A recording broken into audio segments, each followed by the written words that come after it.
Je m'apprête à faire quelque chose que je n'ai jamais fait. Ouvrir une boîte à l'écran. Mais j'ai jamais non plus reçu un colis de ce type-là, vous allez voir. J'ai un ami qui est trappeur et qui a décidé de me faire plaisir et de m'occuper avec un projet que je peux faire de la maison. Vous allez voir ce que ça contient. Je suis tellement excitée.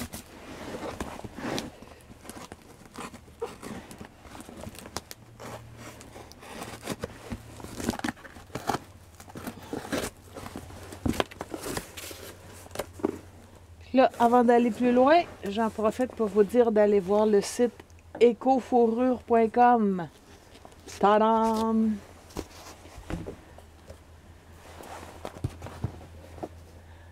Une peau de castor, mon Dieu, qui est complète.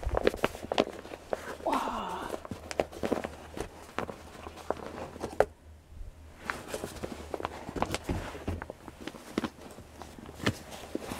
Encore du castor. Évidemment, ça c'est l'envers. Elles sont grattées, séchées. Il va me rester à les tanner. Et j'ai ici une formule liquide justement pour le tannage. Donc, j'ai jamais fait ça. Je vais me lancer. Je vais lire les instructions et puis vous montrerai ce que ça donne comme produit. Ici, oh, moi je dirais que c'est le clou, c'est ce que j'avais le plus hâte de voir. Un animal mythique. Wow. Une peau d'ours. Ah, c'est bien plus grand que tu m'avais dit. Wow. Avec les pattes, les griffes. Ah, qu'est-ce que je vais faire de ça? Ça, c'est un tag qui est obligatoirement à poser sur les peaux qui sont trappés, les animaux qui sont trappés légalement. Donc, je vais la faire disparaître parce qu'il ne faut pas que quelqu'un de malveillant utilise le numéro pour la mettre sur une autre peau.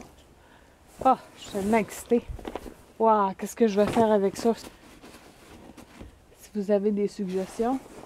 Mais sinon, oh, ça sent presque pas. Ici aussi, on a les... Oh, oh, oh, non, non, wasabi, c'est pas pour toi.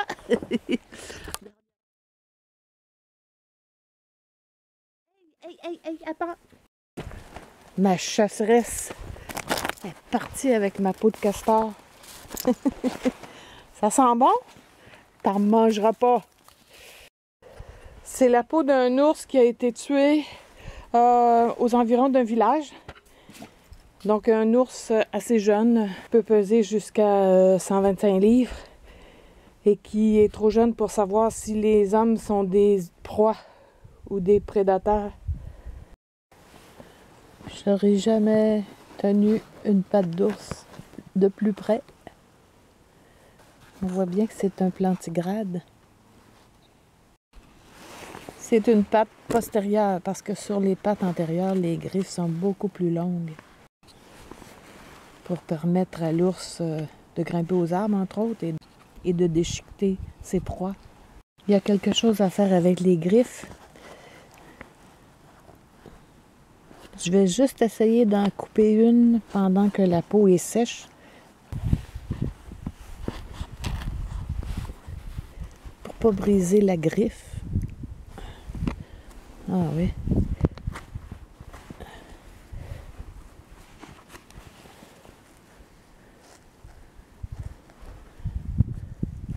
Ça serait peut-être mieux de le faire quand c'est humide. J'essaie d'enlever la peau qui reste, sans briser la griffe, sans me couper. Ça dégage une odeur quand même.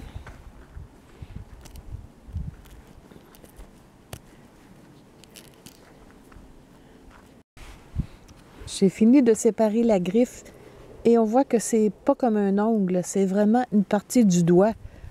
On voit l'os ici, la jointure et l'autre partie de l'os. Ça s'emboîte comme ça. C'est ma première griffe naturelle. Qu'est-ce que j'en fais? Un porte-bonheur. un bouton, un pendentif, c'est sûr que je vais la conserver.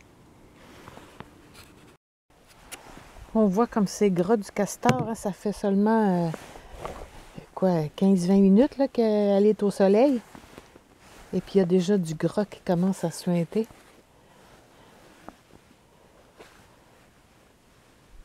Quelle belle fourrure! C'est le tissu le plus écologique qui soit. Vous irez voir les explications détaillées sur le site que je vous ai mis en lien dans la description.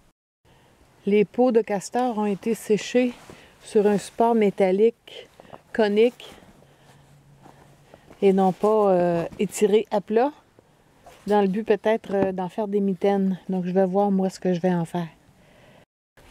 Donc j'ai 3 castors et un ours et que j'ai hâte de trouver quoi faire avec ça. À suivre! C'est tellement fourni et tellement doux comme fourrure. Merci mon ami. Je vais avoir de quoi m'occuper.